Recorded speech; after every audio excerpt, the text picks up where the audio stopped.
প্রিয় দর্শক, ডক্টর ইউনূস যুক্তরাষ্ট্রে গিয়েছেন জাতিসংঘের সাধারণ পরিষদে অংশ নিতে।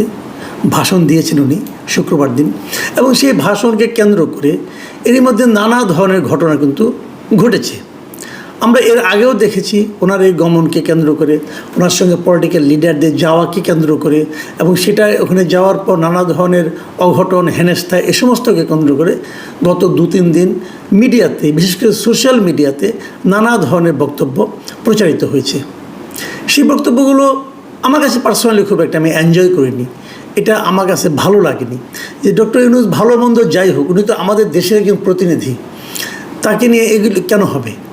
এবং উনিই বা কেন পলিটিক্যাল লিডারদেরকে ওনার মানব ঢাল বানিয়ে নিয়ে যাবেন? এবং এদের নিয়ে যে উনি কী কাজটা করেছেন, ওনার কি খুব প্রয়োজন ছিল এই পলিটিক্যাল লিডারদের ওনার সঙ্গে নেওয়ার? সেগুলো গেল, কিন্তু তার চূড়ান্ত একটা পরিণতি আমরা দেখলাম শুক্রবার দিন 26 তারিখে যুক্তরাষ্ট্রের সময়ের।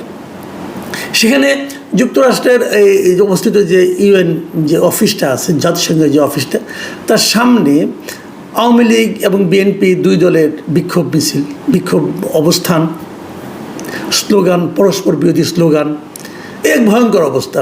এটা কেন, কি প্রয়োজনে? দেখুন, নিউ ইয়র্ক পুলিশ সেখানে 3টা বিক্ষোভ সমাবেশের অনুমতি দিয়েছিল শুক্রবার দিন। সেই 3টার মধ্যে একটা হলো গাজায় যে ফিলিস্তিনিদের হত্যা করা হচ্ছে তার প্রতিবাদে বিভিন্ন দেশের মানুষের সমন্বয়ে একটা বিক্ষোভ। এটা কিন্তু কেবল প্যালেস্টাইনি না, অন্য দেশের লোকজন এখানে এসেছিল। তারা মানবতাবাদী মানুষ এবং তারা মানবতার বিরোধী যে হত্যাযোগ্য তার বিরোধিতা করে এখানে অবস্থান নিয়েছে। এবং আর যে দুটো বিক্ষোভ ছিল, সে দুটো, একটা হলো আমাদের আওয়ামী লীগ, একটা হলো বিএনপি। আওয়ামী লীগ গিয়েছিল ডক্টর ইউনূসকে দুয়ো দিতে, আর বিএনপি গিয়েছিল ডক্টর ইউনূসকে জিন্দাবাদ বলতে। এই তো ঘটনাটা। কেন? প্রয়োজনীয়তাটা কি? ধরা যাক আওয়ামী লীগ খুব ভালোভাবে দুয়ো দিতে পারলো, ধরা যাক বিএনপি আওয়ামী লীগকে প্রতিহত করতে পারলো, তাতে কি আসে যায়? কি আসে যায়? এই যে আক্তারের পিঠে আপনি ডিম মারতে পেরেছেন, কি আসে যায় এতে? আক্তার কি, আপনারা আওয়ামী লীগের লোকজন যারা, তারা আক্তারকে কি মাথায় তুলে নাচবেন এটা আক্তার সাহেব আশা করেছিল? করেনি তো। তাহলে এতে কি আসে যায়টা কি বলেন? আমি না এই জিনিসটাই কিন্তু বুঝি না, যে কেন এখানে এভাবে শ্রম বিনিয়োগ করা হয়, সময় বিনিয়োগ করা হয় এবং রিস্ক নেওয়া হয়। আজকে যেটা ঘটলো, এই অনুষ্ঠান শেষে যখন তারা চলে আসবে, দুই পক্ষই মোটামুটি হইচই করেছে। বিএনপির মধ্যে অন্তর্দ্বন্দ্বও ছিল, আবার ওদের একজন গিয়েছিল, তাকে আবার তার দলের লোকরাই দুয়ো দিয়েছে। এগুলো করেছে। এগুলি কেন? এগুলি করার কোনো অর্থ হয় না আমি মনে করি। এবং আবার ইয়ের সঙ্গে, বিএনপির সঙ্গে কিন্তু জামাতে ইসলাম, নাগরিক পার্টি, তারাও সেখানে ছিল। একজন দেখলাম একটা ছবিওয়ালা ডাস্টবিন নিয়ে গিয়েছিল। কেন? আপনি এটা দিয়ে আপনি ক্ষোভ প্রকাশ করতে যাচ্ছেন, করেন ভাই, কিন্তু এটা কেন? এই জায়গায় এই ছবিওয়ালা ডাস্টবিন যেটা, এটা নিয়েও কিন্তু আবার আরেক নাটক। আপনি ওনাকে যদি জিজ্ঞাসা করেন, উনি বলবেন এটা তো আমি শুরু করিনি, এটা তো সরকার শুরু করেছে। এই সরকারের একজন বেতনভোগী কর্মকর্তা, প্রেস সেক্রেটারি, তিনি নিজে এটা শুরু করেছেন ইয়েতে, গত বছর বইমেলাতে, হাসিনার ছবি সহ ডাস্টবিন। এগুলো কোন ধরনের রুচি, এটা আমি বুঝি না। তো এই যে অরুচিকর ঘটনাগুলো সবসময় মনে রাখবেন, একটা অরুচিকর ঘটনা আর 10টা অরুচিকর ঘটনার জন্ম দেয়। শেষ পর্যন্ত এই দেশটা কি এই সময় অরুচিকর কর্মকাণ্ডে পরিপূর্ণ হয়ে যাবে? আমি এই বিষয়গুলো আসলে আমার কাছে ক্লিয়ার না। আজকে সকাল থেকে সোশ্যাল মিডিয়ায় একটা ছবি আমি দেখছি, অনেকে দেখে ছবিটা, আপনারাও দেখেন, আপনারা দেখেছেন, এর মতো আপনাকে দেখাচ্ছি ছবিটা একটু দেখেন আপনারা। এখানে দুটো ছবি পাশাপাশি দেওয়া হয়েছে। একটা হলো ডক্টর ইউনূসকে ওখানে রিসিপশনে ডক্টর ইউনূস তার মেয়েকে নিয়ে গিয়েছেন, ডোনাল্ড ট্রাম্প এবং তার স্ত্রী মেলানিয়া ট্রাম্পের সঙ্গে পাশাপাশি দাঁড়িয়ে ছবি তুলেছেন। এবং এটার সঙ্গে আরেকটা ছবি, অন্য একটা দেশের একজনের সঙ্গে একটা ছবি, সেটাকে ওখানেও তার মানে দুজন গিয়েছে, তাদের ছবি দুটোকে মিলিয়ে দেখানোর চেষ্টা করা হয়েছে, বলার চেষ্টা করা হয়েছে যে ডক্টর ইউনূসের এই ছবিটা নাকি এআই ক্রিয়েটেড, মানে এআই দিয়ে বানানো হয়েছে, ভুয়া একটা ছবি। এটা বলা হচ্ছে। কেন বলা হচ্ছে? এটা সত্য মিথ্যা আমি জানি না, এআই দিয়ে বানানো কেন তাও আমি জানি না, কিন্তু এই যে ছবিটা বারবার ঘুরপাক খাচ্ছে, এটা কারা পাঠাচ্ছে, কারা ঘুরপাক খাচ্ছে, কারা শেয়ার করছে এবং কেন শেয়ার করছে, কী মন মানসিকতা নিয়ে শেয়ার করছে। ধরা যাক এটা এআই ক্রিয়েটেড, তাতে কী লাভ, তাতে কী ক্ষতি? মানে ডক্টর ইউনূস কি নিজের ইমেজকে পুনরুদ্ধারের চেষ্টা করছেন? এই ছবিতে পুনরুদ্ধার হয়? এদেশের মানুষ ওনাকে যেভাবে দেখে, গত 1 বছরে উনি যা যা করেছেন সেটা দিয়েই তো মানুষ তাকে বিচার করবে, তাই নয় কি? উনি তো ওনার অবস্থান খুইয়েছেন, উনি ওনাকে অনেক নিচে নামিয়ে ফেলেছেন অলরেডি।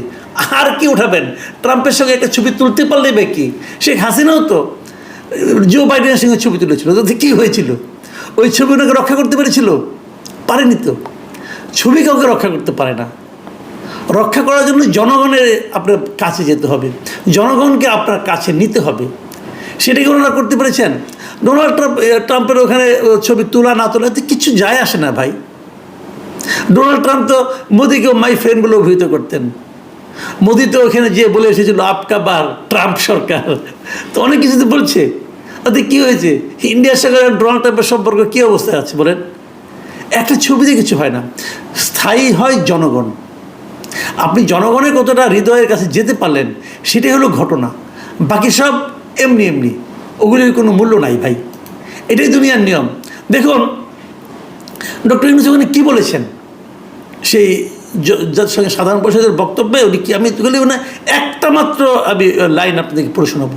তিনি বলেছেন যে বিগত 1.5 দশকের অভিজ্ঞতায় আমরা দেখেছি যে জবাবদিহিতা ছাড়া কোনো উন্নয়ন ক্ষণস্থায়ী ও ভঙ্গুর, যে কোনো উন্নয়ন ক্ষণস্থায়ী ও ভঙ্গুর। মানে উনি বাংলাদেশের উন্নয়ন সম্পর্কে বলতে যে বলেছেন যে যদি এই যে উন্নয়নগুলি হয়েছে, এই উন্নয়নগুলি যদি জবাবদিহিতা না থাকে তাহলে এই উন্নয়ন ক্ষণস্থায়ী, এই উন্নয়ন টিকবে না, টেকসই না বলেছেন। ভালো কথা, ওনার কথা কিন্তু একদম আমি উড়িয়ে দিচ্ছি না, একদম সত্য কথা বলেছেন। যে কোনো উন্নয়ন করেন, কাজ করেন, জবাবদিহিতা থাকা উচিত। এই যে পদ্মা সেতু হয়েছে, জবাবদিহিতা কি ছিল? ছিল না, টাকা চুরি হয়েছে।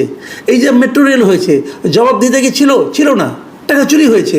মানে ধরা যাক কথার কথা যে এই ব্রিজগুলো করতে 10 টাকা খরচ হয়েছে, আপনি 35 টাকা বিল করেছেন, মানে 25 টাকাই মেরে দিয়েছেন, ধরে নিলাম, মানলাম। কিন্তু চুরি যারা করেছে করেছে, কিন্তু ব্রিজটা তো রয়ে গেছে। ব্রিজটাকে দিয়ে এখন মানুষ সুফল পাচ্ছে না? পাচ্ছে।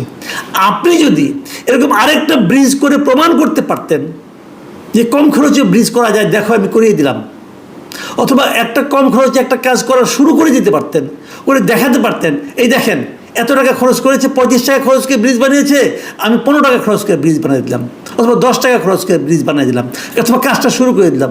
যদি করতে পারতেন গত 1 বছরে, তাহলে মানতাম যে আপনার এই কথার মূল্য আছে। পেরেছেন? পারেননি তো। নিজে কাজ করে প্রমাণ করুন, তা তো পারেননি। কাজে এই কথা আপনার মানায় না। বরং আপনি যখন এই কথা বলেন তখন মানুষ বলে যে আপনি নিজে কতটুকু জবাবদিহিতার মধ্যে আছেন, আপনি যা যা করছেন জবাবদিহিতা আছে। এই যে আপনি পোর্ট দিয়ে দিচ্ছেন বিদেশিদের কাছে, জবাবদিহিতা আছে।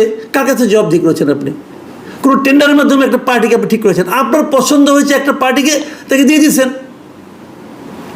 আপনি বলছেন এরা নাকি সব খুব ভালো অপারেট করে। ভালো অপারেট আর কেউ করে না। সারা দুনিয়ার সব পোর্টকে এই একটা কোম্পানি করে।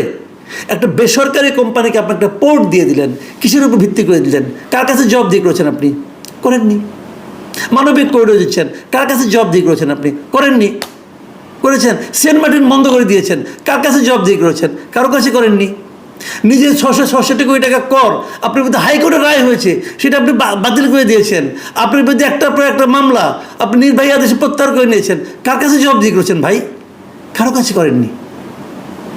এইগুলি জবাবদিহি আপনাকেও করতে হবে। আপনার পরে কোনো একজন যে রাষ্ট্রনায়ক যে ওই জাতির সঙ্গে বলবে আপনার ব্যাপারে, প্রস্তুত থাকেন। দুনিয়াটা এরকমই। আমি এই কথাটাই বলি যে যা দেখছেন এটাই চলমান, এটাই চলবে, আর এর শেষ হবে না, এরকম মনে করার কোনো কারণ নেই। দুনিয়াটা বড় বিচিত্র। আপনি যা বলবেন একদিন সেটা আপনার দিকেও আসবে। আর আওয়ামী লীগ বিএনপিকে বলি, যারা ওখানে যে মারামারি করেন, কাটাকাটি করেন, আপনার নেতার জন্য জিন্দাবাদ বলেন, ভাবেন দেখবে আজকে দেখলাম বিএনপির এক লোককে জেলে নিয়ে গেছে, আওয়ামী লীগের এক লোককে মারছে, মায়ের খেয়ে সে লোকের দাঁত পড়ে গেছে, সে হসপিটালে গেছে। এই যে আপনার দাঁতরা শাহাদাত বরণ করলো, কার জন্য বরণ করলো ভাইয়া? কার জন্য? এই আওয়ামী লীগের নেতৃত্ব, আবার তাদেরকে আপনি আনতে যাচ্ছেন। কারা সেই নেতৃত্ব? যারা এস আলমকে করেছে, পেট্রোনাইজ করেছে, আজিজ খানকে পেট্রোনাইজ করেছে। এরা কোথায় এখন? এরা তো কেউ বাংলাদেশের নাগরিকও না। এস আলম সিঙ্গাপুরের নাগরিক, সে বাংলাদেশের নাগরিকত্ব ত্যাগ করে সিঙ্গাপুরের নাগরিকত্ব নিয়েছে, আর আমার দেশের ব্যাংক লুটপাট করেছে। কে করতে দিয়েছে? এই শেখ হাসিনা করতে দিয়েছেন। অস্বীকার করতে পারবেন উনি? উনি এর বিরুদ্ধে কোনো অ্যাকশন নিয়েছেন? পত্রিকা রিপোর্ট হয়েছে, কোর্ট আদেশ দিয়ে সেই রিপোর্ট সেটা তদন্ত বন্ধ করে রেখেছে। এগুলো হয় নাই। সেই লোককে আমি আবার আনতে চাইব। অনেকে তুলনা করেন, আওয়ামী লীগ আমলে ভালো ছিলাম না, এই ভালো ছিলাম। ভাই দেখেন, আওয়ামী লীগ আপনি কেমন ছিলেন? আওয়ামী লীগ আমলে আমরা খুব খারাপ ছিলাম, খুবই খারাপ ছিলাম। আমাদের মানে ছিল না, বাক স্বাধীনতা ছিল না, আমাদের গণতান্ত্রিক অধিকার ছিল না, আমরা ভোট দিতে পারতাম না, সব শেষ হয়ে গেছিল। এখন আমি কি আওয়ামী লীগের সঙ্গে এই সরকারকে তুলনা করবো না? করবো না।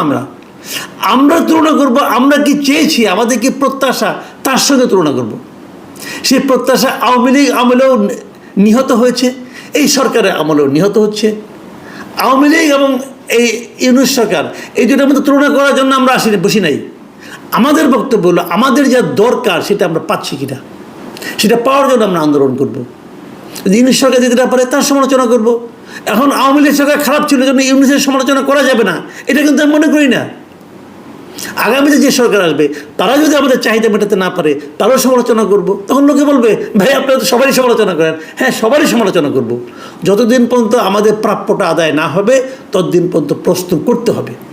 যতদিন পর্যন্ত আমরা যা চাই, মিনিমাম যে চাহিদা আমাদের, সেই চাহিদা আদায় না হবে, ততক্ষণ পর্যন্ত আমরা ক্ষমতাকে, রাষ্ট্রকে, সরকারকে প্রশ্ন করব। সরকারে কে আছে আমি দেখার দরকার নাই। আওয়ামী লীগ, বিএনপি না ইউনূস না কে, আমার জানার কোনো দরকার নাই।